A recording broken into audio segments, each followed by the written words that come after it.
लेकिन कभी मुझको इस प्रकार के किसी कार्यक्रम में शामिल होने का अनुभव नहीं हासिल हुआ। आज पहली बार यह अनुभव हासिल हुआ है जब मुझे आमंत्रित किया गया और बतलाया गया कि पटना के गांधी मैदान में ये कार्यक्रम होगा। आपके कार्यक्रम का अनुभव मुझे प्राप्त हुआ।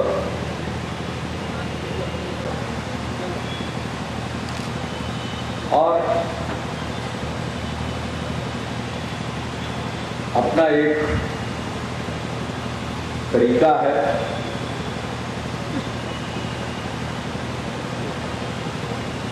बेचैन मन पर काबू पाने का। अभी जो कार्यक्रम हुए उससे हमारा ये अनुभव हुआ कि आपका यही उद्देश्य है कि चारों तरफ जो आज समाज में लोग लालच, हिंसा, छीना झपटी का जो माहौल है उससे उभरे लोग उद्देश्य बहुत अच्छा है। इसको प्राप्त करने का अपना अपना तरीका है। आपका ये तरीका है, हम भी अपने कर्तव्य को निभाते हैं, कर्म करते हैं। आज जो जिम्मेवारी हमने स्वीकार की है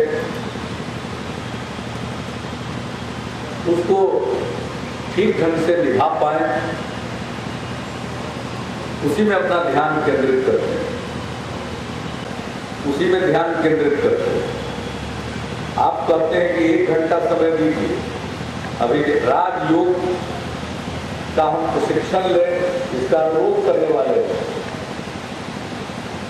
तो देखिए ये अपना अपना तरीका है। आप तो 1 घंटा राजयोग करके बहुत कुछ हासिल कर सकते हैं, लेकिन हमें तो आज का जो दायित्व स्वीकार किया है उसको निभाने में 24 घंटे में 14 घंटा 15 घंटा बिल्कुल ध्यान केंद्रित करना पड़ता है। और यहाँ तो एक मन को शांत करने के लिए, ध्यान केंद्रित करने के लिए जो प्रकृति ने गुण दिया है, संगीत दिया है हमारे सामने, उसका भी सहारा। हमें तो कोलाहल के बीच में, हंगामों के बीच में, उथल पुथल के बीच में, आपदाओं के बीच में ध्यान केंद्रित करते हुए अपना काम करना। मैं एक ही उदाहरण आप लोगों को दूंगा। पिछले साल कोसी में प्रलय जैसा दृश्य उपस्थित हुआ।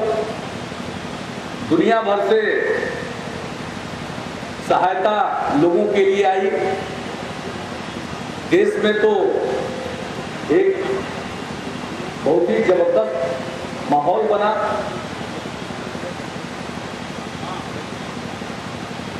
जिस समय टेलीविजन पर वो पानी के वेग को दिखाया जाता था और किस प्रकार लोगों के घर ध्वस्त हो रहे हैं और किस तरह से लोग अपने जो भी कुछ सामान को उठाकर निकल सकते हैं निकल रहे थे, हाहाकार था मचा हुआ। उस बीच में लोगों की सहायता हो, उस कोलाहल में ध्यान केंद्रित करना।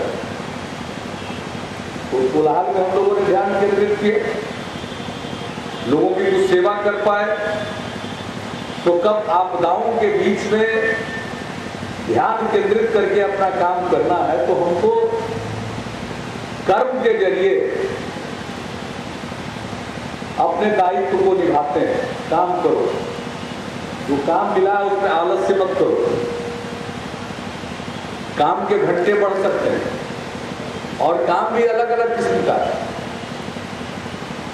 सरकारी काम का अलग दायित्व है, ऊपर से पार्टियां सरकार बनाती है तो पार्टियों का अलग दायित्व होता है, उसके बाद विपक्ष भी अपनी भूमिका निभाता है तो उसको भी देखना है। और उसके बाद इन सब चीजों के अलावा समाज में अनेक प्रकार की गतिविधियां होती रहती हैं। जैसे एक गतिविधि आपकी है तो लोगों का मन उल्लास से भरा रहे। मैं आपके साहित्य को अभी पढ़ रहा था तो उसको भूलता है आदमी और उल्लास से भरा रहता है। हम भी चाहते हैं लोगों में उल्लास, लोग उत्साह से भरे रहे, क्योंकि हम अपने रास्ते में अपने काम के प्रयोजन में देखते हैं कि बुझे हुए मन से कोई काम नहीं हो सकता। उल्लास अगर आपके मन में है, उत्साह है, तो आप बहुत कुछ कर सकते हैं। आप न घटे, आप हमारे शहर में कार्यक्रम कर रही हैं तो आपके भी उत्साह का, उल्लास का ख्याल रखना, इस कार्यक्रम में आना है। अब सामने नेपाली भी बैठे हुए हैं। हर साल ये लोग इसी गांधी मैदान में दशहरा के दिन रावण को जलाते हैं। मन के रावण को नहीं जलाते, आप तो मन के रावण को समाप्त करने का प्रयास करें। जो मन के अंदर रावण है उसको हम नहीं जलाते, यही अपने अंदर जो अहंकार है इस पर हम काबू नहीं पाते, लेकिन रावण का पुतला जरूर जलाते हैं।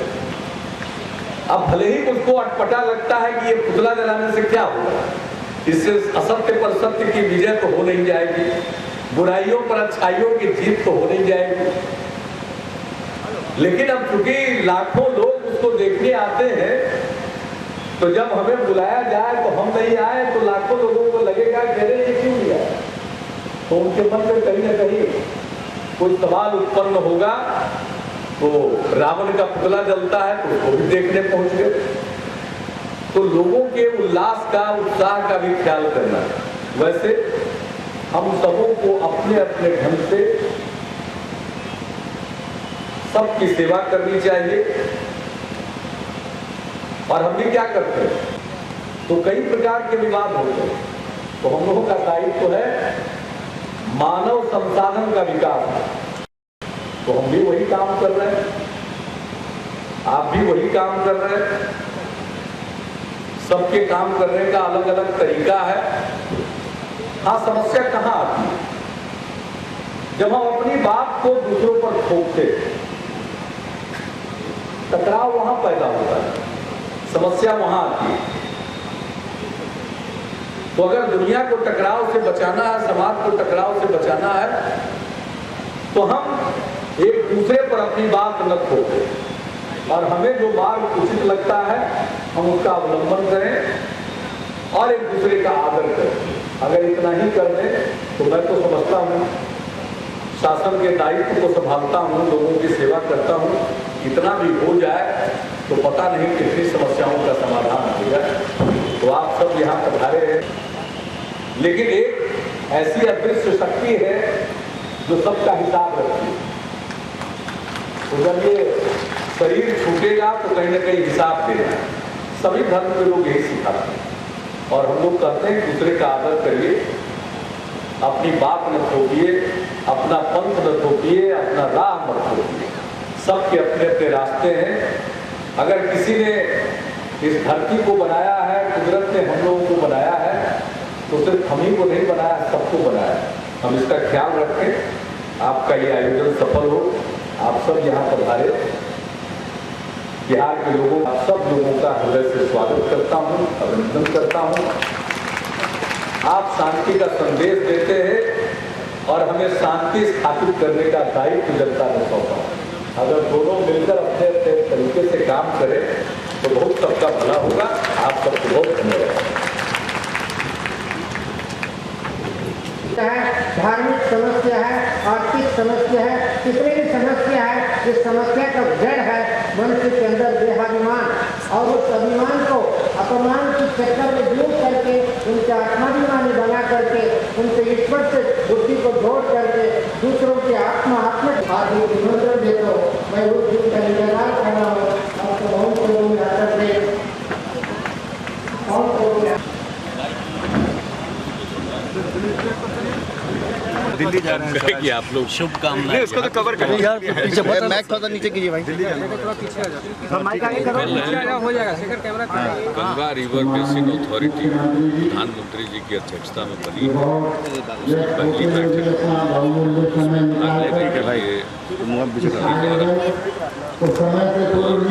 गंगा नदी को राष्ट्रीय नदी घोषित किया गया और इसको स्वच्छ रखने के लिए इसमें गंदगी प्रवाहित न की जाए, सब चीज़ों को वहाँ से गंदगी जा रही है और पानी को दूषित कर रहे हैं।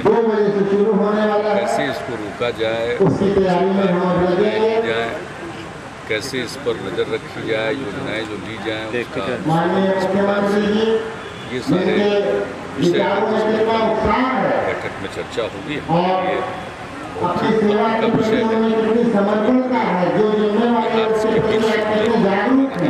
और दरअसल उत्तरी से गंगा उसका कोई बहुत पानी भी नहीं प्रवेश कर रहा है। ज़्यादातर पानी यहाँ जो नदियाँ बाढ़ लाती है तबाही मचाती है, नदियाँ गंगा जी में मिलती है और कई लोग भी अपना काफी स्टर्न एक्शन लिया है मीडिया वाले मामले पर। आप लोग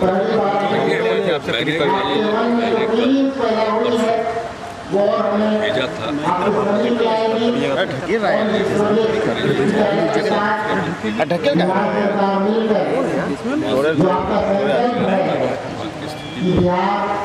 नैतिक स्तर पर भी आगे बढ़े, सामाजिक स्तर पर भी आगे बढ़े, इसका विकास हो। तो चारित्रिक विकास में जो ब्रह्मा कुमारी की भूमिका है स्पीच में सामने आई वो कि आप एडॉप्ट करके बिहार को और भी अग्रगण्य बना सकते हैं। हम सदा आपके साथ रहेंगे।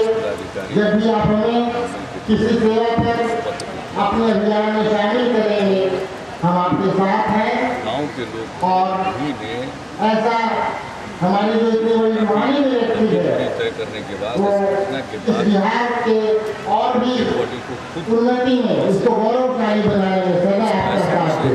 ओम शांति। ही इसको कहा जा सकता है कर्तव्य के प्रति लापरवाही, इसके चलते उनको लागू किया गया। सभी भाई बहन अपने स्थान पर बैठे हैं। अभी वहाँ मीडिया वालों के साथ है सीएम। सब प्रकार की कोई भी अपने स्थान पर नहीं होते। करने की भी कार्रवाई हो रही है और इस बीच में जो बात अब तक जांच पड़ताल से हम नहीं है भैया, तुम्हारे रिपोर्टर उसके मुताबिक ऐसा लग रहा है। शुरू में ये बताया गया कि ये नक्सली वारदात हो सकती है। अब वो बात साफ दिख रही है कि ये कोई नक्सली वारदात नहीं थी। ये सभी माताएं अपने स्थान पर बैठे। से बाहर अभी कोई नहीं उठे, 5 मिनट बैठे रहे।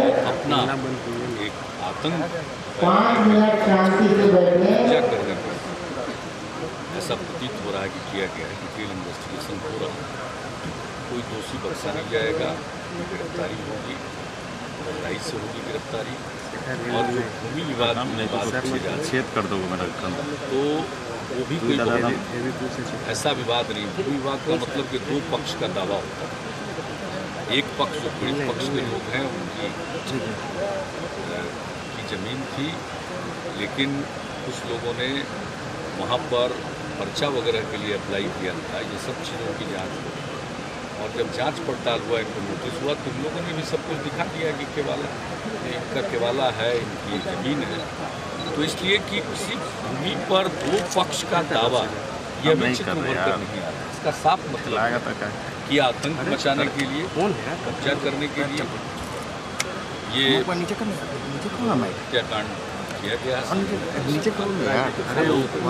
आपको सब विषय वो लोग हर एंगल से जांच कर, लेकिन इतना तो तय है कि कोई ये नक्सली वारदात जिसके बारे में एक आशंका शुरू से थी वो तो प्रतीत नहीं हो रही है। बिल्कुल निंदा करती है।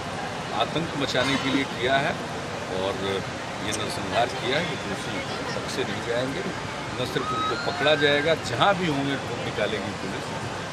और स्पीडी ट्रायल करा के उनको सजा दिलाई गई। इतना लोगों ने उस जगह पर थाने के पोस्ट का भी निर्माण और किसी भी सूरत में उसको बता संजय दिया जाए। अपने बगल वाला साइड करो तो यारे में इस आदमी को ये होता जमीन पानी में जाता है, फिर पानी के हटने पर कौन जमीन है यार? भरता है तो उस पर विवाद अरे थोड़ा साइड हट जाए ना, थोड़ा साइड इधर रखो, फ्रेम गड़बड़ हो रहा है। के तहकीकात के बाद चीफ सेक्रेटरी को भी कहा था कि पूरे मामले को देखो, पीछे कौन है? पूरे इलाके पर अपना एक वर्चस्व कायम करो पूरी ताकत के बदौलत। तो ये तो एक तरह से उन लोगों ने बात देता हूँ। बहुत ही सुंदर कार्यक्रम का आयोजन किया। उर्दू भाषा एवं राष्ट्रीय एकता विषय पर इस सेमिनार का आयोजन किया और मैं विशेष तौर पर सुनने आया और बहुत कुछ सुनने का मौका मिला। जब हमारे असुरी अशरफ साहब बोल रहे थे कि अगर उर्दू न होती तो इनकलाब सपना होता। किस प्रकार से इन्होंने ये बातें जो हर के दिमाग में बैठ जाए, ऐसी बात उन्होंने कही है। सचमुच बहुत इस कार्यक्रम में शिरकत करके मुझे बड़ी खुशी हुई। चंद्रभान ख्याल साहब को सुनने का मौका मिला, अहमद सईद मलिहाबादी साहब को सुनने का मौका मिला और सबसे अधिक कलीम मोहम्मद आजिज साहब को फिर एक बार सुनने का मौका मिला। जो इनके दिल में जज्बा है हम सभी उसका कद्र करते हैं और शायद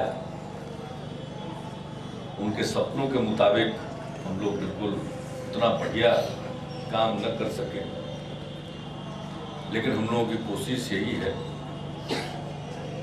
कि समाज तरक्की करे, सूबा तरक्की करे और जो हमारी कुछ खासियत है वो बरकरार रहे। बिहार की कुछ खासियत है, बिहार की मिट्टी उपजाऊ है, यहाँ के लोग मेहनती हैं और यहाँ के लोग बुद्धिमान भी हैं। तो ये हमारी खासियत है। अब भाषा एक ऐसी चीज है कि लोगों के पास बुद्धि बहुत है, लेकिन कोई जरूरी नहीं है कि कोई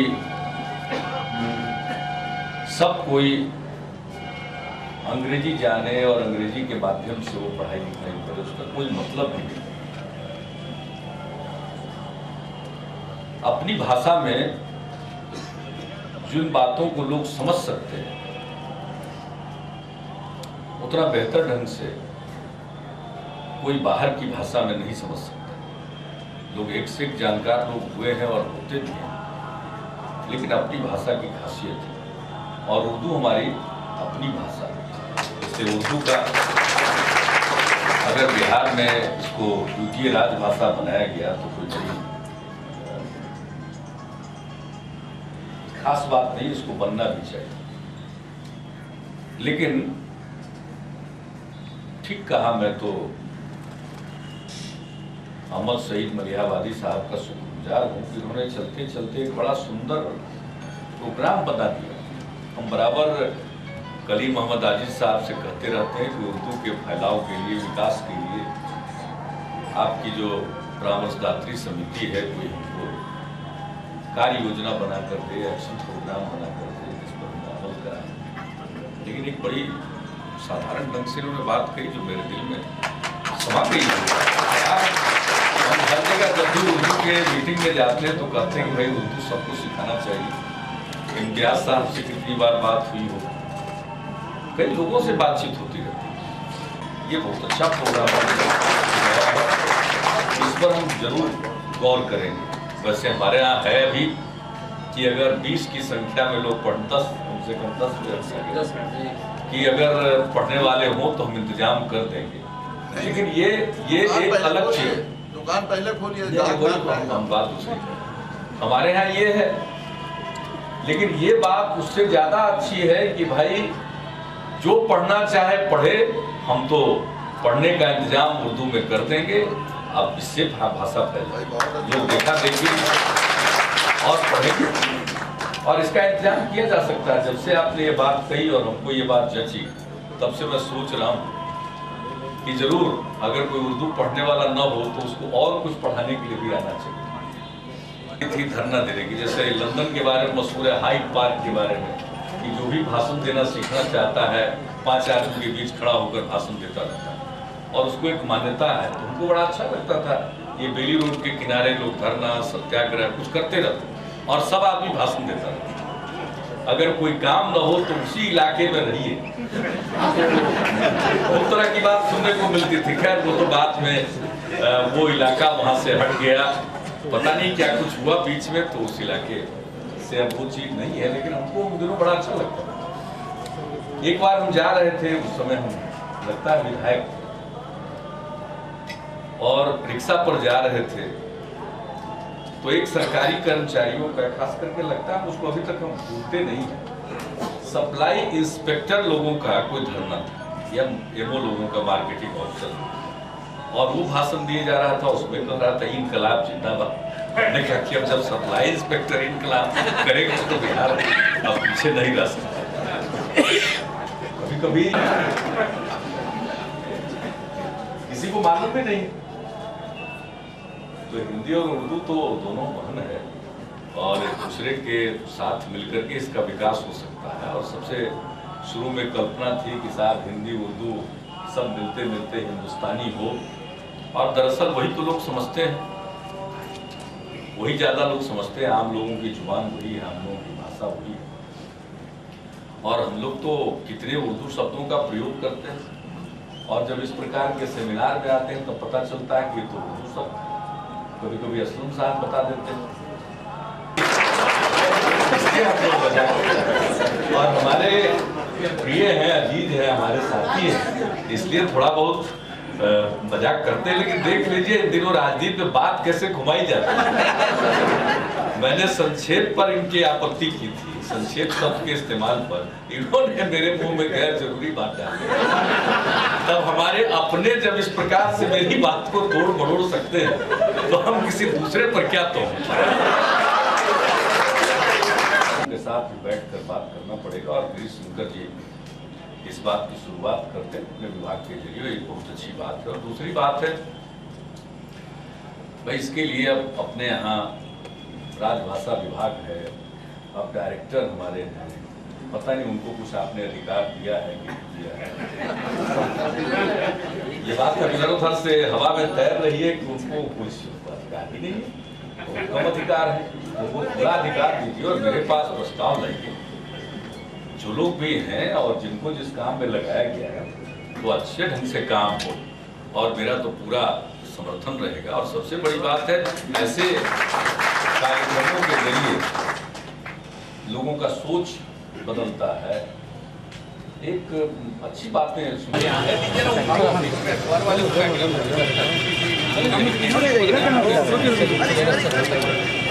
अरे भाई उर्दू पर बात हो रही है, कहाँ बैठक में जो कुछ भी हुआ तो आप लोगों को तो मालूम ही है। हम तो गए थे गंगा बेसिन अथॉरिटी की बैठक में भाग लेने के लिए। गंगा को स्वच्छ रखा जाए, उसमें गंदे नाली का पानी न गिरे, तो कारखानों का कचरा जाता है वो न जाए, साफ सुथरी रहे, और फिर गंगा में पानी का बहाव जारी रहे। और इसके लिए कार्य योजना बनाकर इसको लागू किया जाए। इसी उद्देश्य से एक अथॉरिटी का गठन किया गया है आदरणीय प्रधानमंत्री जी के उसमें गंगा गुजरती है, बाकी मुख्यमंत्रियों को रखा गया, लोग गए थे और अपनी बात रखा है। और एक है कि इसके लिए जितने प्रोजेक्ट्स हमने तो ये भी बताया है कि पटना में जो इसके पहले गंगा एक्शन प्लान के अंतर्गत कुछ सीवेज सिस्टम में सुधार का काम हुआ था, वो बहुत कारगर नहीं है, सफल नहीं है। अब सीधे गंदा पानी गंगा नदी में छोड़ा जा रहा है, जो कि अनर्थ है। तो नए सिरे से योजना बनाई जा रही है और गंगा नदी के किनारे अवस्थित जितने शहर हैं और जितने बसावट हैं उन सबों पर ध्यान केंद्रित करते हुए गंगा नदी को स्वच्छ रखने की कोशिश करनी होगी, ये बात हमने कही है। और इसके लिए जो परियोजना बने उसमें केंद्र का प्रस्ताव था कि केंद्रांश 70% और राज्यांश 30% से हमने कहा कि आपने गंगा नदी को राष्ट्रीय नदी और राज्यों के पास संसाधन की कमी है, इसलिए केंद्र सरकार को 100% इसमें पूंजी लगाना चाहिए और फिर योजनाओं की मंजूरी का भी सरलीकरण होना चाहिए। कुछ योजनाओं की मंजूरी राज्य स्तर पर भी हो जाए, केंद्र के प्रतिनिधि रहें। ये सारी बातें हमने उसमें रखी थी। और एक बात और हमारे डॉल्फिन पर काम करने वाले हमारे RK सिन्हा शुरू से उनको लोग डॉल्फिन सिन्हा के नाम से जानते हैं। वो शुरू से हम लोगों को भी कहते रहे, हम लोगों ने पहले भी पहल की। तो इस बार इस मीटिंग में हम लोगों ने ये सुझाव दिया कि भाई डॉल्फिन को राष्ट्रीय जल पशु घोषित कीजिए, नेशनल एक्टिविटी एनिमल, क्योंकि डॉल्फिन का गंगा नदी के साथ वही लगाव है जो एक बाघ का जंगल के साथ होता है। और जंगल के स्वास्थ्य को मापने का एक तरीका है कि कितने बाघ बचे। उसी तरह से गंगा नदी अगर स्वस्थ है, स्वच्छ हो गई, तो डॉल्फिन की संख्या बढ़ेगी। तो डॉल्फिन उसका पैमाना होना चाहिए कि हर दृष्टि और फिर उस पर निर्णय केंद्र सरकार ले रही है, खुशी की बात है। अब गंगा नदी को स्वच्छ करने में हम सब लोगों का कमिटमेंट है। एक प्रश्न हमने और उठाया है, वो ये है कि गंगा नदी जब बिहार में प्रवेश करती है तो उसमें मात्र 400 क्यूमेक्स पानी होता है और जब बिहार छोड़ती है तो 1500 क्यूमेक्स पानी। तो हम बहाव को घटाते नहीं, हम बढ़ाते हैं। लेकिन बिहार को गंगा नदी के जल का इस्तेमाल करने के लिए, अगर इनके बिहार की ज़रूरत के लिए अगर कुछ पावर प्रोजेक्ट लगें और उसके लिए थोड़ा जल की ज़रूरत है तो उसमें आनाकानी नहीं होनी चाहिए। अब ये जो फरक्का में बराज बन गया, ये पानी का प्रवाह होगा, एक अलग बात है कि एक अंतर्राष्ट्रीय समझौता बिहार के हित की अनदेखी करके किया गया। अब दूसरा देखिए, अब जो पानी बहता हुआ पानी जो समुंदर में मिलता था तो साथ साथ जो बालू है वो भी चला जाता था। अब बालू जमता जा रहा है। देख लीजिए गंगा नदी का हाल, कभी आप पटना के नज़दीक देखिए, इसके आगे देखिए तो रोना आता है। मैंने इस प्रश्न को तो गंगा नदी पर ही मुख्यतः था। आप देखिए काम होना चाहिए। हम लोगों ने कई शहरों के लिए प्रस्ताव सुपुर्द कर दिया है। गंगा नदी पर प्रस्ताव तैयार हो रहा है, लोग उसको सुपुर्द करेंगे और नए सिरे से यानी एक बूंद जल, गंदा जल गंगा नदी में न जाए, ये संकल्प है। और इस लक्ष्य को 10 साल में प्राप्त करने का भी संकल्प किया गया। मंत्रिमंडल के विस्तार को लेकर चर्चा हुई है। अरे कोई चर्चा नहीं है, सब आप लोग कर